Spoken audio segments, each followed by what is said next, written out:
1 2 3 4 വീണ്ടും 1 2 3 4 വീണ്ടും 1 2 3 4 ഇനി സ്റ്റെപ്പ് ഒന്ന് മാറും 1 2 3 ഇത്രയും സ്റ്റെപ്സ് ലെഫ്റ്റിലേക്കും 1 2 3 4 വീണ്ടും 1 2 3 4 ഒരിക്കൽ കൂടെ 1 2 3 4 സ്റ്റെപ്പ് മാറി 1 2 3 4 മനസ്സിലായല്ലോ അല്ലേ?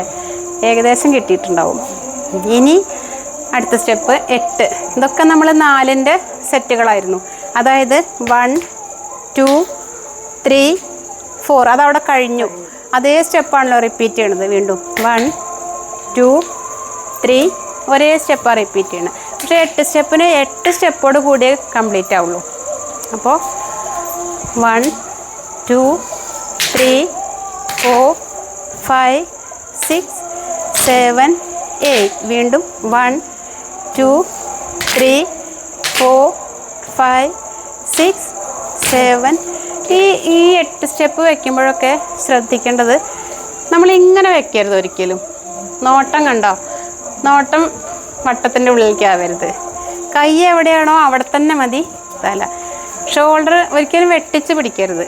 അപ്പോൾ 1 ഇനി അവിടെ പൊങ്ങി 2 3 4 5 6 7 8 1 2 3 4 5 6 7 8 ഇത്രയും സ്റ്റെപ്പ് കഴിഞ്ഞാൽ പിന്നെ നമ്മൾ സാധാരണ 4 സ്റ്റെപ്പ് 1 2 3 ആ 3 അങ്ങ് ഇറങ്ങിയിട്ട് കാല് കൂടെ അങ്ങ് പോരും. 1 2 3 4 തിരിച്ചും 1 2 3 4 ആ കൈ നമ്മൾ നെക്സ്റ്റ് 1നെ കൈ മറിച്ചിടാവും. അതായത് ഒരെണ്ണം എടുത്തു കഴിഞ്ഞാൽ അത്രയും നേരം കൈ ഇങ്ങനെ തന്നെ പിടിക്കും. അടുത്ത 1 വരുമ്പോൾ മറിച്ചിട്ടു. അതാണ് ഇതൊക്കെ നമ്മൾ തുടക്കത്തിലേ പഠിക്കുന്ന സ്റ്റെപ്സാണ്. ഇനി മറ്റേ 16 സ്റ്റെപ്പ് അല്ലേ അടുപ്പിച്ച് പോണത്. 8ൻ്റെ നമ്മൾ 8ൻ്റെ ഇരട്ടികൾ അതേ സ്റ്റെപ്പിന് നമ്മൾ ഇരട്ടി കളിക്കാറുണ്ട്. അത് കളിക്കാറുണ്ട്. പക്ഷേ ഇങ്ങനെയും കളിക്കാൻ പറ്റും. വേറൊരു 16.